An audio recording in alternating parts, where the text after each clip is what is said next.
स्वागत है आप सभी का। मैं हूं आपके साथ गीतू चौहान और मैं हूं आपके साथ पूजा अग्रवाल और आप देख रहे हैं न्यूज़ इंडिया। बुलेटिन की शुरुआत खबरों के साथ करेंगे। आज से नए साल की शुरुआत हो गई है। क्या क्या बदलाव हुए हैं, आइए आपको बताते हैं कि आखिर नए साल के मौके पर क्या कुछ बदला गया है।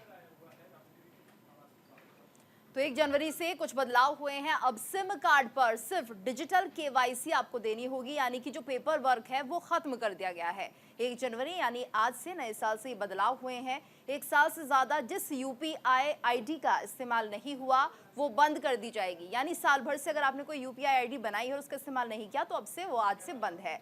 वहीं आज से एलपीजी के दामों में गिरावट देखने को मिल रही है। 40 रुपए तक सस्ता हो गया है अब आपका एलपीजी सिलेंडर। तो ये बदलाव जो कि आज से लागू हो गए हैं। वहीं सेबी ने म्यूचुअल फंड और डीमैट खाते की नॉमिनेशन तारीख को बढ़ा दिया है। तो 1 जनवरी से ये बदलाव हुए हैं जो हम आपको बता रहे हैं। अब सिम कार्ड पर सिर्फ डिजिटल केवाईसी हो पाएगी। अगर डॉक्यूमेंट्स लेकर आप जा रहे हैं तो वो पॉसिबल नहीं होगा।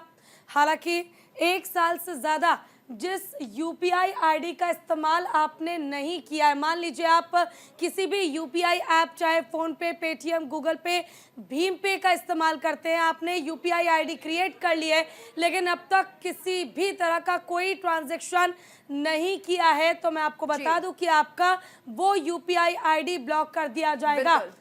और साथ ही सेबी ने म्यूचुअल फंड और डीमैट खाते की नॉमिनेशन तारीख जो थी उसे एक बार फिर बढ़ा दिया है और अब सिम कार्ड पर सिर्फ डिजिटल केवाईसी हो पाएगी। बिल्कुल पूजा, ये आपने सही कहा, क्योंकि पहले हमने देखा था कि पेपर वर्क होता था, वो काफी कहीं ना कहीं परेशानी भरा होता था, लेकिन अब इसे बंद कर दिया है। 1 साल से ज्यादा जिस यूपीआई का इस्तेमाल नहीं हुआ है वो बंद कर दी जाएगी। यानी ये बड़ा बदलाव आज से होने जा रहा है। जिन लोगों ने अपनी यूपीआई आईडी बनाई है तो कहीं ना कहीं अब उसे बंद किया जा रहा है। यानी 1 साल तक अगर आपका एक्टिवेट नहीं है यूपीआई आईडी तो आज से आप उसे शुरू नहीं कर सकते हैं। और देखिए एलपीजी जो गैस है उसके दाम में भी कमी की गई है, यानी ये एक बहुत बड़ी राहत लोगों को मिली है।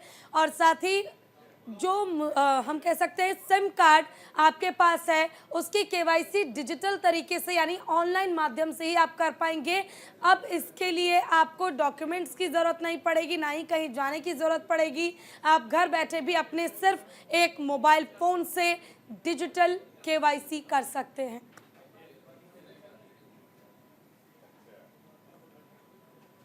और वहीं साल के पहले दिन इसरो ने इतिहास रच दिया है। देश का पहला पॉलीमेट्री मिशन लॉन्च किया है। सतीश धवन स्पेस सेंटर श्रीहरिकोटा से इसे लॉन्च किया गया है।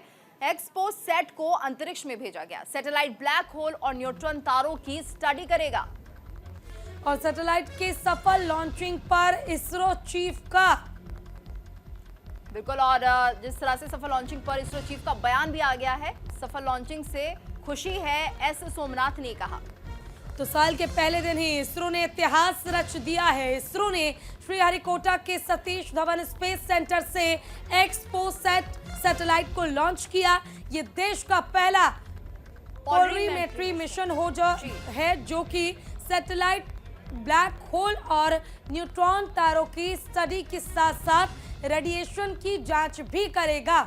बिल्कुल, सैटेलाइट का मुख्य लक्ष्य है ब्रह्मांड के 50 सबसे चमकीले स्रोतों की स्टडी करना। इनमें pulsar, black hole, X ray, binaries, active galactic nuclear, neutron stars और थर्मल सुपरनोवा के बचे हुए हिस्से की जांच करना भी शामिल है।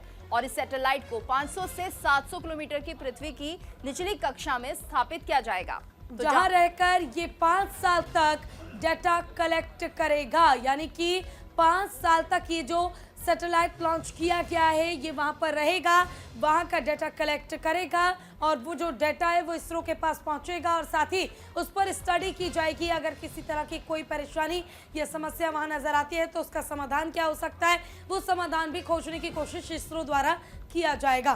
तो देश का पहला पॉलीमेट्री मिशन लॉन्च किया गया है और एक बड़ी उपलब्धि से माना जा रहा है। नए साल की शुरुआत पर ही इसकी शुरुआत हो गई है।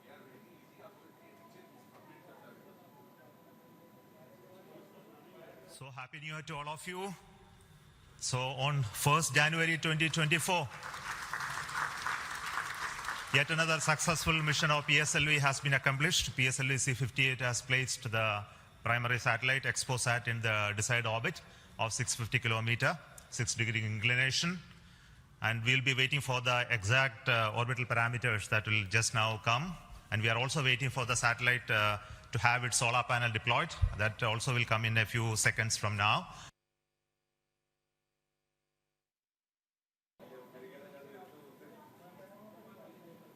तो देखिए ये तस्वीर हम आपको दिखा रहे हैं। देश का पहला सैटेलाइट एक्सपोसेट को अंतरिक्ष में भेजा गया है। इस साल के पहले दिन इसरो ने इतिहास रच दिया है। चंद्रयान मंगलयान के बाद ये एक और सफल प्रशिक्षण हम कह सकते हैं जो सफल रहा और इसरो की तरफ से अब स्टडी की जाएगी। साल के पहले दिन ही ये इतिहास इसरो ने रच दिया है। और इस वक्त बड़ी खबर आ रही है, आपको बता दें ये बड़ी खबर आ रही है भूकंप से जुड़ी हुई। तो तस्वीरें अब हम आपको दिखाएंगे, लेकिन इससे पहले आपको रूबरू करा देते हैं इस बड़ी खबर से। जापान में जिस तरह से भूकंप के जोरदार झटके महसूस किए गए हैं, ये बड़ी खबर जापान से। यहाँ पर जोरदार भूकंप के झटके महसूस किए गए। 7.5 तीव्रता रही है रिक्टर स्केल पर। तो जापान के कोस्ट पर सुनामी भी आई है। तो बड़ी खबर इस वक्त जापान से, जहां पर भूकंप के जोरदार झटके लगे हैं।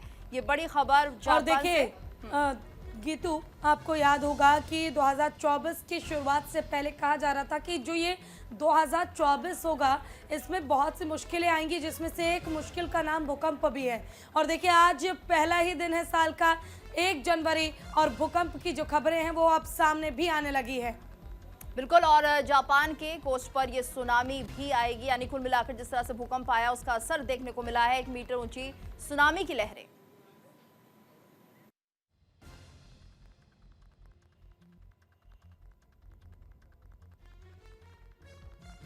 पर भूकंप की तीव्रता 7.5 मापी गई है। जापान के कोस्ट पर सुनामी की लहरें भी देखी गई हैं। यानी कुल मिलाकर ये बेहद ज्यादा तीव्र गति का भूकंप बताया जा रहा है। 1 मीटर ऊंची सुनामी की लहरें भी यहाँ पर देखने को मिली है। तो जापान में जिस तरह से भूकंप के जोरदार झटके लगे हैं, 7.5 इसकी तीव्रता है रिक्टर स्केल पर, अपने आप में बेहद बड़ी खबर है। और सिर्फ यही नहीं, हमने देखा कि नेपाल में झटके महसूस किए गए। इसके साथ साथ जिस तरह से लगातार खबरें सामने आ रही है, विदेशों में भी कहीं ना कहीं इस वक्त एक चिंता की बात है, क्योंकि जिस तरह से ये भूकंप के झटके महसूस होते हैं, पूजा कहीं ना कहीं लोगों में एक दहशत बन जाती है। क्योंकि कल तक तो लोग तैयारी कर रहे थे न्यू ईयर सेलिब्रेट करने की, और आज जिस तरह से ये भूकंप के झटके महसूस किए गए हैं, कहीं ना कहीं एक डर का माहौल बन जाता है। बिल्कुल बिल्कुल। और देखिए भूकंप आने के साथ ही जब तीव्रता 7.5 हो तो चिंता वैसे भी बढ़ जाती है, क्योंकि सुरक्षा के लिहाज से देखा जाए तो भूकंप आने के कारण तमाम बिल्डिंग्स जो है वो ध्वस्त हो जाते हैं, लोग उसके नीचे दब जाते हैं। और सबसे बड़ी बात है कि अपने बचाव के लिए जब लोग बाहर की ओर घर से निकलते हैं तो उस दौरान भी ये ज़रूरी होता है कि वो ऐसे स्पेस पर उस समय अंतराल में पहुंच जाए, ऐसी जगह पर पहुंच जाए जहां वो सुरक्षित रह सके, खुद भी सुरक्षित रहें, अपनों को भी सुरक्षित रखें। लेकिन फिलहाल ये बड़ी खबर हम आपको दे रहे हैं, जहां रिक्टर स्केल पर भूकंप की तीव्रता 7.5 रही।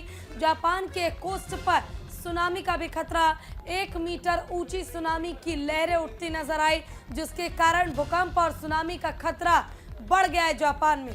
बिल्कुल, और लोगों में कहीं ना कहीं दहशत बनी हुई है। काफी ज्यादा तीव्रता है ये 7.5। और पूजा अक्सर देखा जाता है इतनी तीव्रता अगर किसी भी भूकंप की होती है तो काफी नुकसान उसमें होता है। हालांकि अभी और खबरें नहीं आ रही हैं कि क्या कुछ रहा है इस भूकंप में, कितना नुकसान हुआ है या कोई जानमाल का नुकसान हुआ भी है या नहीं, तो ये सब अभी आकलन किया जा रहा है। लेकिन फिलहाल ये बड़ी खबर है अपने आप में कि जापान में जिस तरह से ये 7.5 तीव्रता का ये जो भूकंप सामने आया है, वो कहीं ना कहीं अपने आप में एक बहुत बड़ी खबर जापान में चिंता करने वाली है। बिल्कुल। और देखिए गीतू, इसे डबल अटैक भी कहा जा सकता है, क्योंकि एक तरफ भूकंप, दूसरी तरफ सुनामी।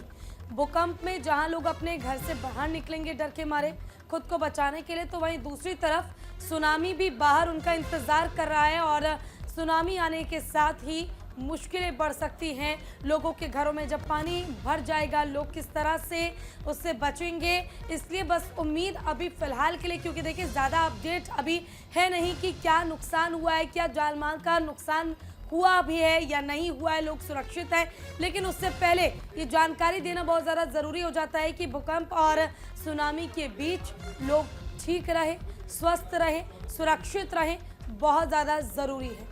बिल्कुल। और अक्सर ये होता है कि सुनामी की खबरें फिर भी मौसम विभाग की तरफ से बता दी जाती हैं कि ऐसा हो सकता है, लेकिन भूकंप अभी भी कहीं ना कहीं अनिश्चितता है इसको लेकर कि इसका आकलन नहीं हो पाता है।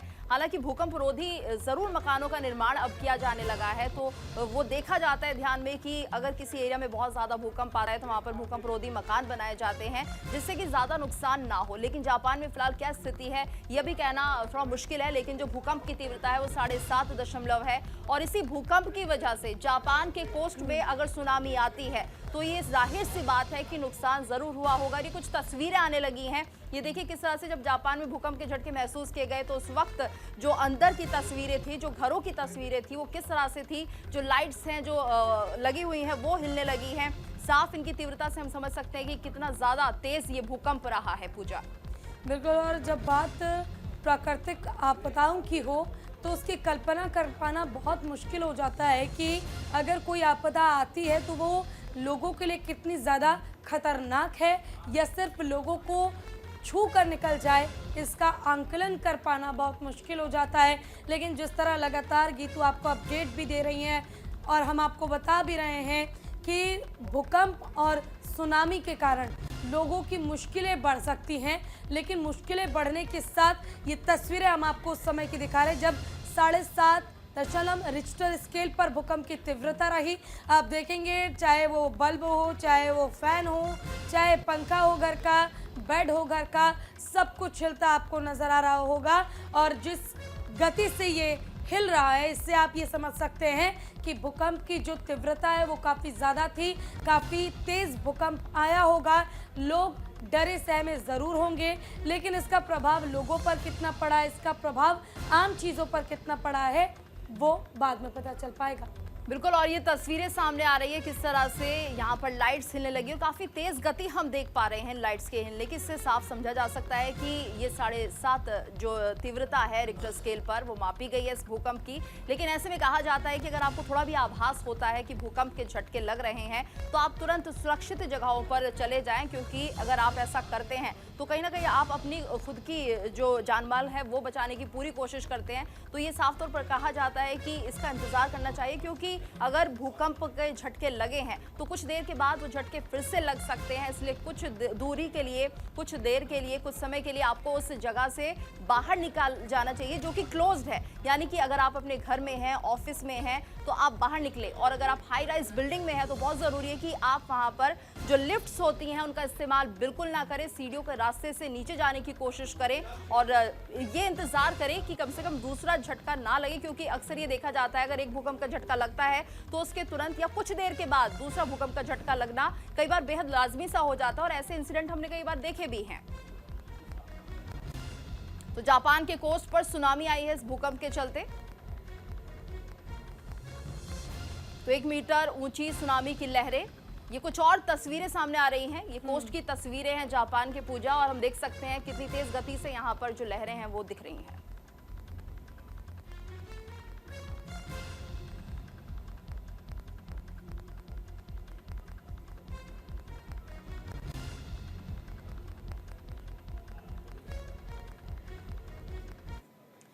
तो रुक करते अगली बड़ी खबर का। नए मोटर व्हीकल एक्ट के खिलाफ चक्का जाम, प्रदर्शनकारियों ने कानपुर सागर हाईवे किया जाम।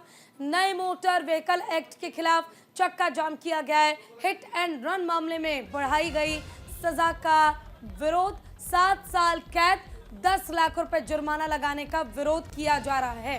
तो प्रदर्शनकारियों ने कानपुर सागर हाईवे को जाम कर दिया है। प्रदर्शन किया गया है नए मोटर व्हीकल एक्ट के खिलाफ, ये चक्का जाम किया गया है नया मोटर व्हीकल एक्ट, और इसी के खिलाफ लोगों ने प्रदर्शन किया। हिट एंड रन मामले में सजा का जो विरोध है वो यहाँ पर किया जा रहा है। जो सजा बढ़ाई गई है हिट एंड रन मामले में, 7 साल की कैद होगी, 10 लाख जुर्माना लगाने का विरोध यहाँ पर लोग कर रहे हैं। नया मोटर व्हीकल एक्ट जिसमें कहा जा रहा है अगर आप हिट एंड रन मामले में पकड़े जाते हैं या ऐसा कोई मामला सामने आता है तो उसमें सजा को बढ़ा दिया गया है।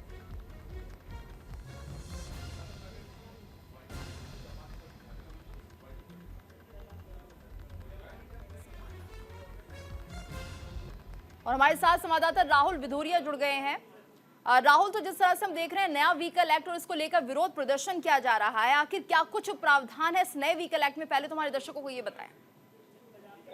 बिल्कुल, आपको बता दूं जो मोटर व्हीकल एक्ट 2023 के नए नियम आए हैं उनमें साफ तौर पे बताया गया है कि अगर कोई ड्राइवर हिट एंड रन करता हुआ पाया जाता है तो उसको 7 साल से अधिक 7 लाख रुपए जुर्माना और 10 साल से अधिक सजा की जाएगी। और अगर कोई एक्सीडेंट करके कोई ड्राइवर भागता है तो उसके साथ भी इसी तरीके की सजा का प्रावधान किया गया है, जिसको देखते हुए आज कानपुर और कानपुर के साथ साथ कई हाईवे जो है जो कानपुर से कोई राजधानी को जोड़ता है, कोई दिल्ली को जोड़ता है, कोई भारत की राजधानी को जोड़ता है, कोई प्रदेश की राजधानी को जोड़ता है, ऐसे हाईवे को आज जो कानपुर के अलावा भी जो ड्राइवर्स हैं जो ट्रकों का संचालन करते हैं या फिर जो छोटे बिल्कुल, हमारे साथ संवाददाता विनेश भी लगातार बने हुए। विनेश, तो फिलहाल क्या कुछ कहना है लोगों का? प्रदर्शनकारी किन मांगों को लेकर प्रदर्शन कर रहे हैं?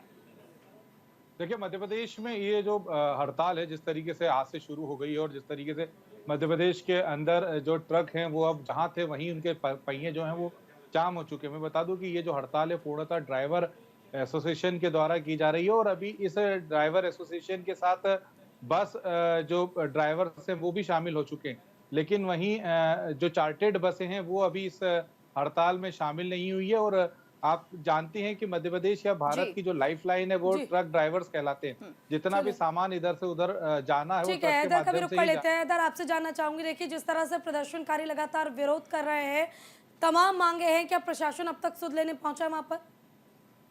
देखिए पूजा, अगर गाजियाबाद की बात की जाए तो गाजियाबाद में जहाँ बस अड्डे बने हुए हैं वहाँ पर खासकर भी प्रदर्शन देखने को मिला। उसके साथ साथ कहीं भी बहुत सारे लोग हैं, खासकर भी जैसे ऑटो ड्राइवर भी हैं, वो भी इसका विरोध कर रहे हैं। और खासकर भी जो वहाँ के इंचार्ज हैं बस अड्डों के, खासकर भी उससे वार्ता कर रहे हैं। उन्होंने वार्ता की है, लेकिन जो 10 साल की सजा का प्रावधान किया गया है, 7 लाख रुपए जुर्माने का प्रावधान संशोधन किया गया, तो इसका कहीं ना कहीं भारी विरोध। बिल्कुल हैदर, और लोग इसका विरोध कर रहे हैं, जाहिर सी बात है उन्हें नया प्रावधान समझ में नहीं आ रहा है। आप इस पर नजर बनाए रखिएगा, आपसे अपडेट लेंगे। फिलहाल बहुत बहुत शुक्रिया आप सभी का।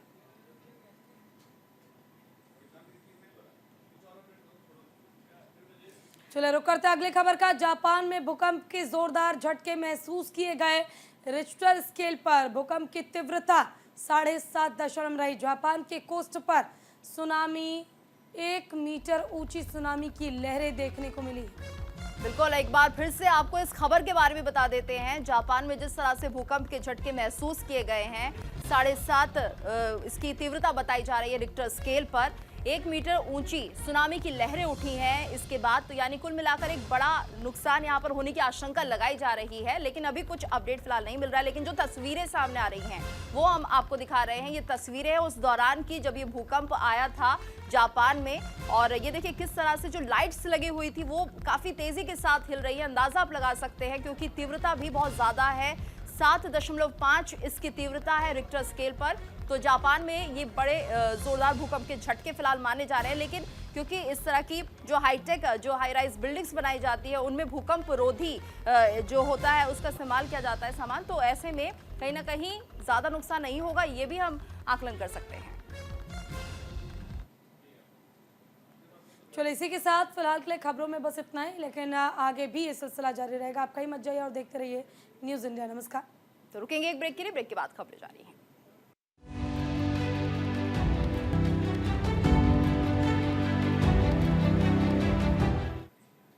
ब्रेक के बाद आपका स्वागत है, आप देख रहे हैं न्यूज़ इंडिया। और एक और बड़ी खबर, जापान में लगे भूकंप के जोरदार झटके। रिक्टर स्केल पर भूकंप की तीव्रता 7.5 मापी गई है।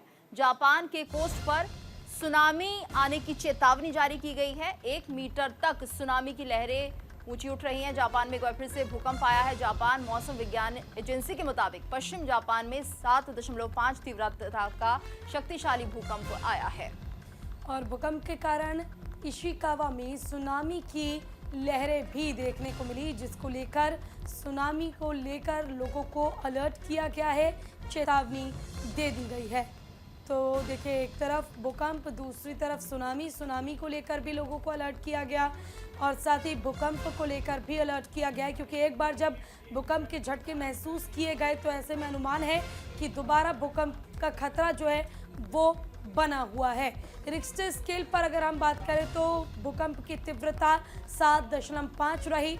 जापान के कोस्ट पर सुनामी की लहरें देखी गई। वो लहरों की तस्वीरें भी हम आपको दिखा रहे हैं, इन तस्वीरों में आप देख पाएंगे।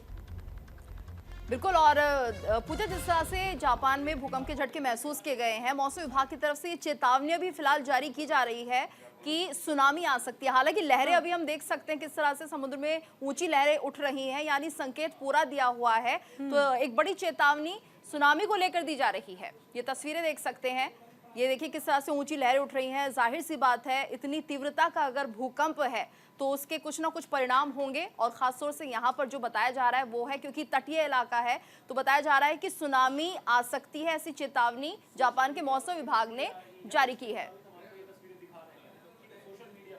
और देखिए सोशल मीडिया पर क्योंकि लगातार ये तस्वीरें, ये वीडियोस वायरल हो रहे हैं, तो हम आपको ये तस्वीरें और वीडियोस भी दिखा रहे हैं कि भूकंप के बाद सुनामी का खतरा बना हुआ है, चेतावनी जारी कर दी गई है। और लहरों को देखिए, इन लहरों को देखने के साथ ही आप ये ज़रूर समझ जाएंगे कि सुनामी का खतरा जो है वो क्यों कहा जा रहा है कि बना हुआ है, क्योंकि 1 मीटर ऊपर तक सुनामी के जो चेतावनी दी गई है उसको लेकर भी साफ लोगों को अलर्ट किया गया।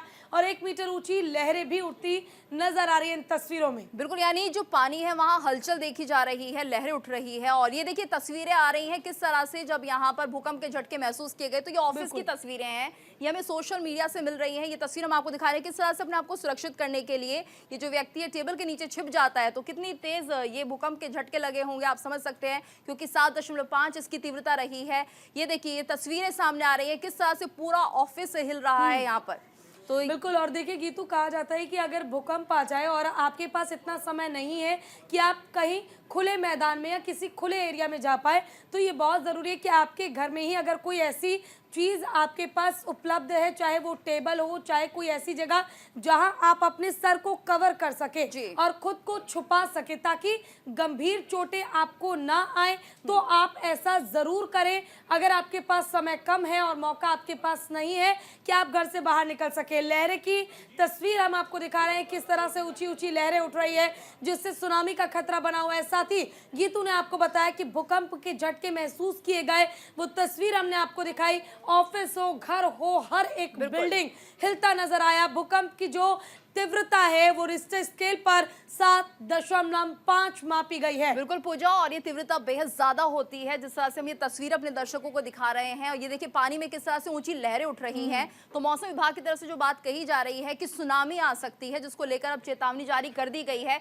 कि आप लोग अपनी सुरक्षा कहीं ना कहीं करिए, क्योंकि अगर हो सकता है जो तटीय इलाके हैं उससे दूर हो जाएं, कहीं सुरक्षित स्थानों पर चले जाएं, क्योंकि सुनामी आने का पूरा खतरा बना हुआ है। तस्वीरें भी हमने आपको दिखाई किस तरह से जब भूकंप के झटके लग रहे थे तो उस वक्त किस तरह से जो ऑफिस का अंदरूनी हिस्सा था वो हिल रहा था। ये तस्वीर आप देख सकते हैं, यहाँ पर लगभग सभी चीजें हिलती हुई दिखाई दे रही हैं। और ये देखिए किस तरह से व्यक्ति अपने आप को टेबल के नीचे बैठकर छिपता हुआ दिखाई दे रहा है, क्योंकि अक्सर वाकई आपने सही कहा, ये कहा जाता है कि अगर आपको ऐसा लगता है भूकंप के झटके आ रहे हैं और कहीं भागने की जगह नहीं है, तो आप तुरंत कोई ऐसा रूफ टॉप देखिए, कोई ऐसा टॉप देखिए जिसके नीचे आप छिप सके, क्योंकि ऐसा करने से कम आपका जो सिर है वो सुरक्षित रहेगा और आप इसका शिकार होने से बच जाएंगे। यानी भूकंप के दौरान अगर कोई चीज गिरती है तो कम से कम वो आपके सर पर नहीं गिरेगी और आप सुरक्षित रहेंगे। बिल्कुल। और देखिए सुनामी की चेतावनी दे दी गई है। ऐसे में अगर आप अभी भी अपने घर में इंतज़ार कर रहे हैं उस पल का जब सुनामी आएगी, उस खतरे की घंटी के बजने का, तो आपको बता दूं कि मौसम विभाग ने पहले ही अलर्ट कर दिया है। अब आप लोगों के ऊपर ये डिपेंड करता है कि आप खुद को सुरक्षित करने के लिए शहर से कहाँ, अपने परिवार के बीच, अपने रिश्तेदारों के बीच जाते हैं, ताकि आप सुरक्षित रह सके। हालांकि अभी फिलहाल चेतावनी जारी की गई है। आगे खतरा कितना है, क्या ये खतरा टल जाएगा, क्या ये खतरा बढ़ जाएगा, अभी इस कंफ्यूजन में मौसम विभाग भी है। लेकिन लोगों को अलर्ट कर दिया गया है गीतू कि आप अपनी सुरक्षा के लिए जो भी सावधानियां हैं वो आप पहले से ही तैयार कर लें। अगर आपको कोई चीज़ आपके घर में नहीं है, ज़रूरी चीज़ें हैं, ज़रूरत की चीज़ें हैं जो आपके पास उपलब्ध नहीं है, तो आप कोशिश कीजिए कि जल्द से जल्द उसे आप लेकर आ जाए, अपने घर में चीज़ें उपलब्ध रखें। और साथ ही उपलब्ध रखने के साथ अगर आपके पास कोई ऐसी व्यवस्था है कि आप शहर छोड़कर दूसरी जगह जा सकते हैं कुछ दिन सुरक्षित रहने के लिए, जब तक ये खतरा नहीं टल जाता तब तक के लिए, तो आप बिल्कुल जा सकते हैं। बिल्कुल पूजा, ये व्यवस्था की जा सकती है कि जो लोग तटीय इलाकों के किनारे पर रह रहे हैं उन्हें खासतौर से सावधानी बरतनी चाहिए, क्योंकि सुनामी को लेकर जो अलर्ट जारी किए जाते हैं वो लगभग पूरे होते हैं। ये पूरा एक आकलन किया जाता है स्टडीज के जरिए, और साफ तौर पर इन लहरों को देखकर ये समझा जा रहा है कि हलचल तो मच चुकी है, क्योंकि भूकंप के झटके लगे हैं और ऐसे में कहीं ना कहीं अब समुद्र में भी हलचल तेज हो गई है। सुनामी की चेतावनी अगर जारी की जा रही है तो बहुत हद तक ये संभव है कि सुनामी आए, और ऐसे में लोगों को अभी से सुरक्षित स्थानों पर चले जाना चाहिए। और हालांकि जो जापान का प्रशासन है, जो यहाँ का स्थानीय प्रशासन है, वो भी अपनी पुरजोर कोशिश कर रहा है लोगों तक कनेक्ट करने की और कहीं ना कहीं उन लोगों को सुरक्षित जगहों पर पहुंचाने की। तो जापान में जिस तरह से भूकंप के तेज झटके लगे हैं, तीव्रता इनकी 7.5 मापी गई है रिक्टर स्केल पर, तो ऐसे में कहा जा रहा है कि लोगों को फिलहाल सुरक्षित जगहों पर जाना चाहिए, क्योंकि सबसे ज्यादा जो डर है वो ये है कि जापान में सुनामी को लेकर भी अलर्ट जारी कर दिया गया है, यानी सुनामी अगर आएगी तो वो ज्यादा भयावह हो सकती है। बिल्कुल, और सुनामी को लेकर, भूकंप को लेकर चेतावनी देखिए जारी कर दी गई है। अगर अब भी आप अलर्ट नहीं होते हैं तो हो सकता है कि कोई बड़ी परेशानी आगे आपके सामने खड़ी हो जाए, इसलिए बहुत ज़रूरी है कि भूकंप अगर आए तो उससे कैसे बचाव किया जाए वो तरीका हमने आपको बताया। आप सबसे पहले अपने घर से निकलकर कहीं दूर खुले मैदान में जा सकते हैं। अगर आपके पास वो व्यवस्था नहीं है, उतना समय नहीं है, तो कोई ऐसी जगह चुन ले जहां आप एटलीस्ट अपने हेड को यानी अपने सिर को सुरक्षित रख सके, गंभीर चोटें आपको ना आए। इसके अलावा सुनामी की अगर हम बात करें तो सुनामी के खतरे से बचने के लिए देखिए, जिन लोगों को फिलहाल घर में वो रहते हैं और अभी भी उन्हें लग रहा है कि ये खतरा इतना ज़्यादा बड़ा नहीं होने वाला है, तो देखिए गीतू ने भी आपको बताया कि तमाम स्टडीज़ के बाद ही मौसम विभाग की तरफ से ये अलर्ट जारी किया जाता है जब लगता है कि वाकई यहाँ पर चांसेस है सुनामी आने के, चांसेस हैं कि लोग इस परेशानी से जूझेंगे और ये चांस है कि बाढ़ आ जाएगी, तो आपके लिए बहुत ज़रूरी है कि आप अलर्ट रहे, सावधान रहे। बिल्कुल, और ऐसे में कहीं ना कहीं पहली जो प्रायोरिटी होती है वो लोगों की खुद की सूझबूझ होती है, यानी कि प्रशासन बाद में आएगा, उस जगह का कोई और नुमाइंदा बाद में आएगा, पहले आपको अपनी समझ से सुरक्षित जगह पर पहुंचना है।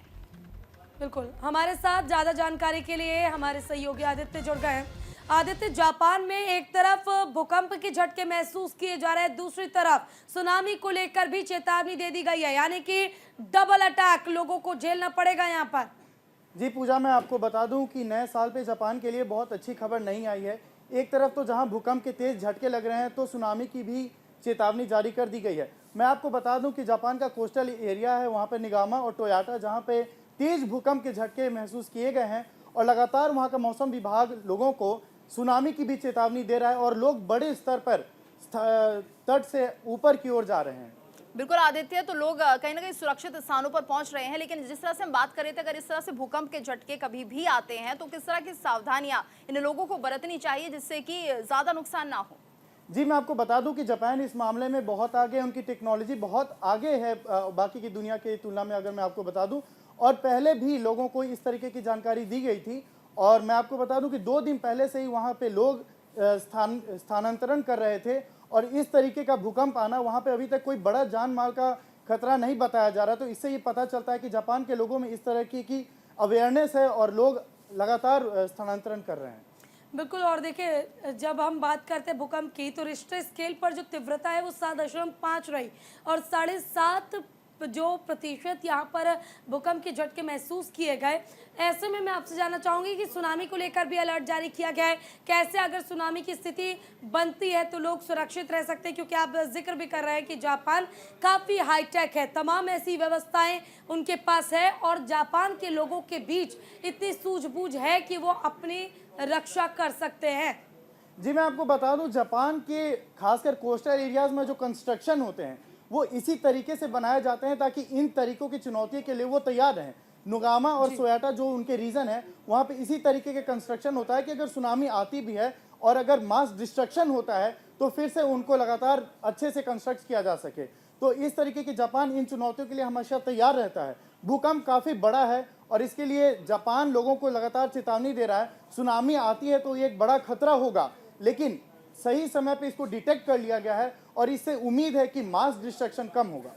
बिल्कुल। और यहाँ पर क्योंकि आदित्य बहुत ज़रूरी हो जाता है, अगर कोई आप ऐसे स्थान पर रहते हैं जो कि भूकंप के झटके अक्सर महसूस करता है, तो कहीं ना कहीं वहाँ पर लोगों को खुद ये समझाया जाता है कि जब आप ऐसे किसी भूकंप का सामना करेंगे तो आपको क्या क्या सावधानियां बरतनी चाहिए। ऐसे में यहाँ पर और भी ज़्यादा ज़रूरी है कि अगर बच्चे स्कूल में हैं और उस इलाके में वो स्कूल है तो वहाँ पर किस तरह से सुरक्षा होगी। क्या बच्चों को भी इस तरह के मॉक टेस्ट किए जाते हैं? क्या उन्हें समझाया जाता है कि अर्थक्वेक जब आएगा तो आपको कैसे बचना है? जापान में 1956 में एक बहुत बड़ा भूकंप आया था और उसके बाद से ही लगातार मॉक ड्रिल होते रहे हैं। और वहाँ पे अगर आप स्कूल की बात करें तो स्कूल में भी ऐसे प्रावधान है कि अगर बड़ी सुनामी या बड़ा भूकंप आता है तो उसके बाद भी लगातार बच्चों की स्कूली व्यवस्था जो इस पर कोई बड़ा असर पड़ता नहीं है, क्योंकि वहाँ पे टेम्पररी शिफ्टिंग की एक व्यवस्था बनाई गई है कि अगर कोस्टल रीजन में बड़े भूकंप आते हैं तो शहरों में उन्हें स्थानांतरण कर दिया जाता है। तो इससे मैं आपको बता दूं कि बच्चों की शिक्षा पे या स्वास्थ्य पे कोई बहुत बड़ा असर देखने को नहीं मिलेगा। ठीक है आदित्य, आपका बहुत बहुत शुक्रिया इस तमाम जानकारी के लिए। तो देखिए, एक तरफ भूकंप, दूसरी तरफ सुनामी, और दोनों ही चीज़ों के लिए जापान पहले से ही तैयार है। जैसा कि आदित्य ने जानकारी साझा की, हाईटेक है जापान, काफ़ी ज़्यादा लोग काफ़ी समझदार हैं। बच्चों को भी मॉक ड्रिल के ज़रिए बार बार ये समझाया जाता है कि अगर इस तरह की स्थिति होती भी है तो उससे कैसे बचना है, कैसे खुद की सुरक्षा खुद करनी है, ये पहले से ही बच्चों को बताया जाता है।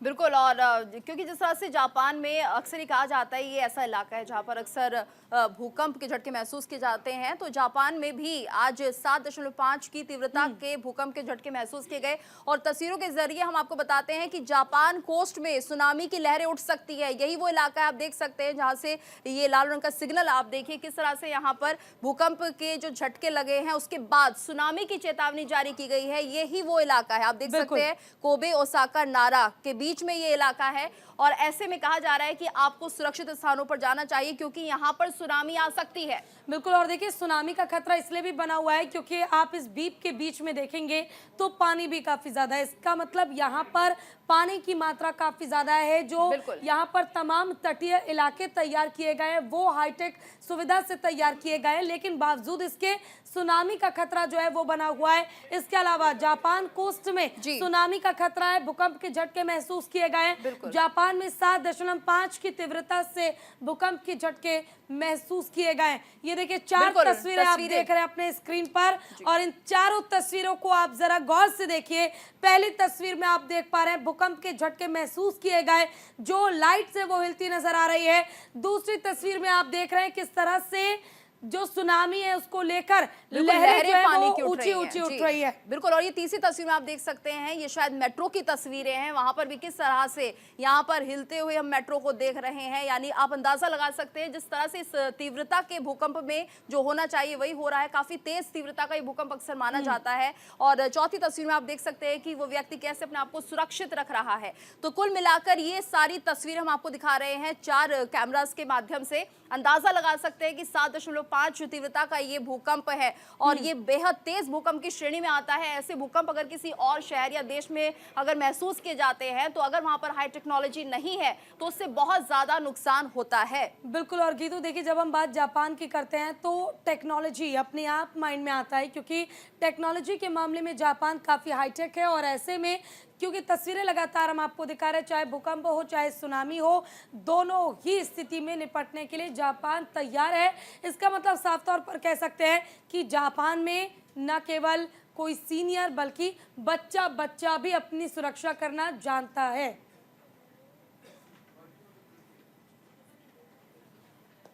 और रुक करते अगली खबर का, बड़ी खबर गठबंधन से जुड़ी हुई। 4 जनवरी को कांग्रेस ने बुलाई बैठक, सीट शेयरिंग को लेकर बात होगी, मैनिफेस्टो कमेटी की भी बैठक होगी। तो ये इस वक्त की बड़ी और अहम जानकारी हम आपको दे रहे हैं इंडिया गठबंधन की बैठक को लेकर। आपको बताते चले कि इंडिया गठबंधन से जुड़ी ये बड़ी खबर इस वक्त की हम आपको दे रहे हैं, जहां 4 जनवरी को कांग्रेस ने बैठक बुलाई है। यानी कि अब से ठीक 3 दिन बाद ये बैठक बुलाई गई। सीट शेयरिंग को लेकर बात होगी और सुबह से जिक्र भी हम कर रहे हैं कि नीतीश कुमार को संयोजक पार्टी का बनाया जा सकता है।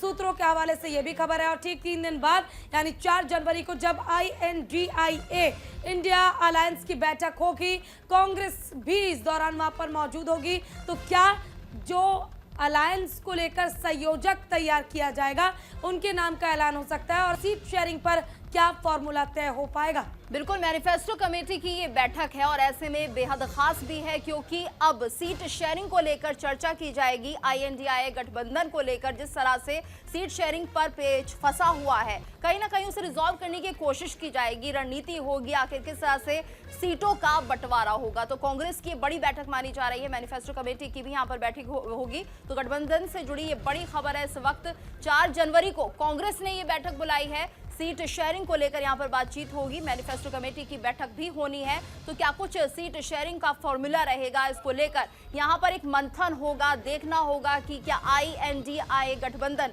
उस तरह से चलता है जैसे कि सोचा गया था और क्या सीट बंटवारों को लेकर सबकी सहमति होगी या नहीं होगी। क्योंकि पिछले दिनों जो हमने देखा वो कहीं ना कहीं पेच फंसता है सीट शेयरिंग को लेकर। जिसे भी ज्यादा सीटें मिल रही है वो तो खुश है, लेकिन जिसे कम सीटें मिलती है पूजा, वो कहीं ना कहीं एक और रणनीति बनाने लगता है।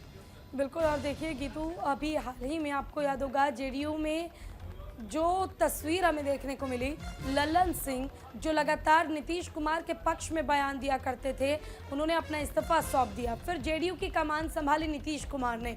नीतीश कुमार ये वो शख्सियत, वो नाम जो न केवल बिहार के मुख्यमंत्री के तौर पर जाने जाते हैं बल्कि राजनीति में चाणक्य के तौर पर भी वो जाने जाते हैं, क्योंकि उनकी एक एक नीति और रणनीति दोनों काफ़ी सोची समझी और काफ़ी ज़्यादा ऐसी होती है जिसके बारे में कोई पहले से एज्यूम ना कर पाए। और नीतीश कुमार जिन्होंने सपना देखा था कि बीजेपी मुक्त भारत का निर्माण करेंगे, जिन्होंने सपना देखा था कि मोदी जी को हटा देंगे, उनकी तरफ से इंडिया गठबंधन का अलायंस की काफ़ी खास 4 जनवरी को बैठक होगी।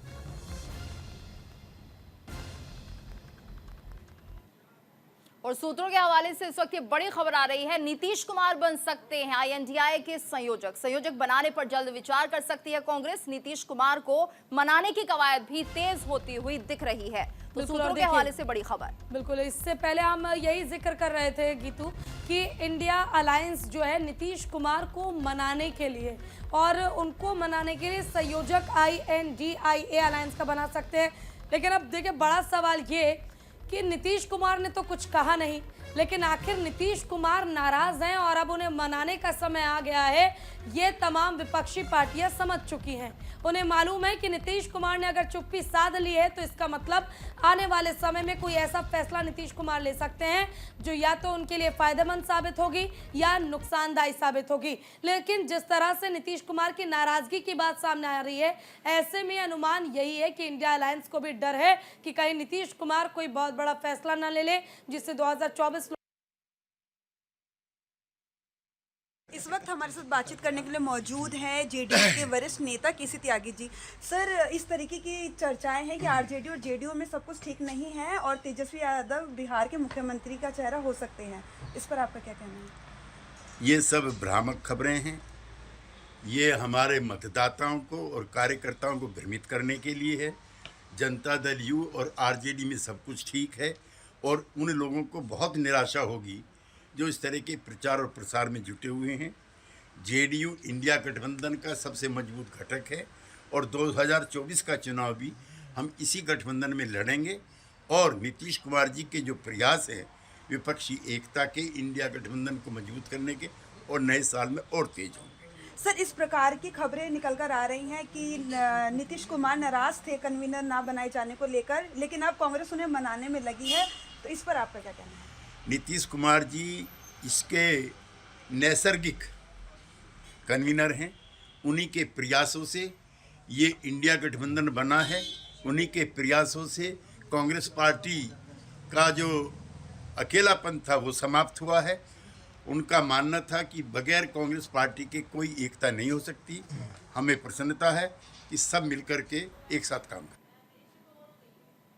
और इसी के साथ इस बुलेटिन में फिलहाल इतना ही। रुकेंगे एक ब्रेक के लिए, ब्रेक के बाद खबरें लगातार जारी हैं।